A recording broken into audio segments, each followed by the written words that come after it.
and welcome. How's everyone doing today? It is Mark here with another video. Yes, and by the thumbnail, this isn't going to be your typical tech review. I just figured I would do this whole little video on a new way I got to make coffee over the holiday season due to a Christmas gift. It's called the Chemex.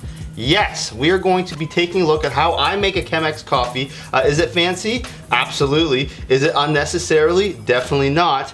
Is it something that you would like to use potentially? It's like a vinyl versus an MP3. Is that a good analogy? Does that make sense to you? It's like instead of just hitting play and Bob's your uncle, it's you get the experience, you get the crackle, the pop, the placing of the vinyl, the putting of the needle on the vinyl. It's this whole experience that is incredible. You get the aromas, you get the satisfying pour over feelings. It is great. So let's jump into it. I made the video already. I got to make the voiceover now, so just forgive me if things just don't really kind of make too much sense. Let's jump into it.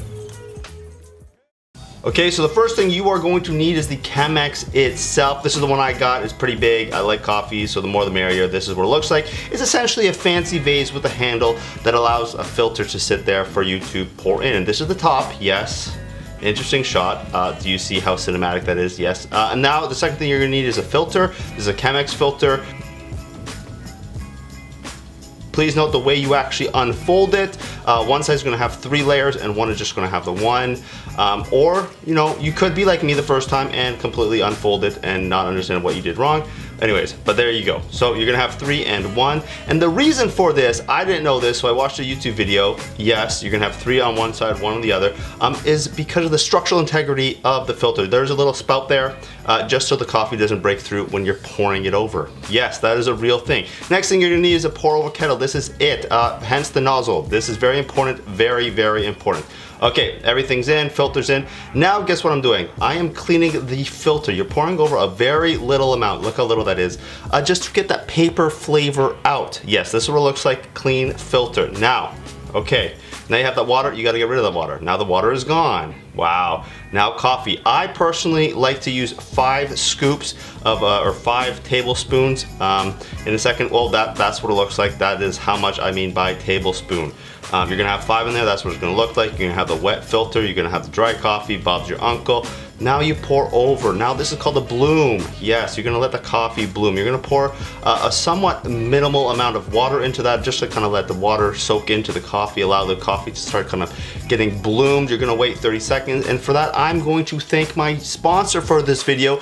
I'm just kidding, I don't have a sponsor for this video, but now, look at this. Look at this, we are now actually starting to pour the coffee. Hence the circle motion. This is very important. Counterclockwise does work best, of course. If you do clockwise, it might taste a little bit bitter.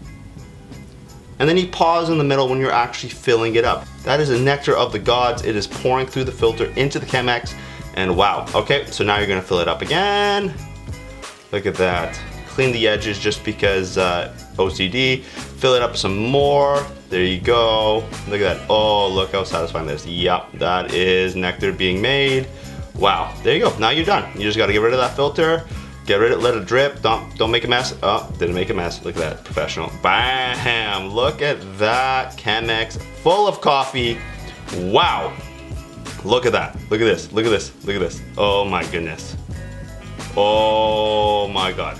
Oh my, look at that. Wow. Woo! Ha ha! And that is how you make a fresh cup of Joseph. Anyways, hope you liked that video. It's a little bit different. I know we're not kind of used to that, but you know, it does interest me. Caffeinated beverages are kind of one of the staples of my life.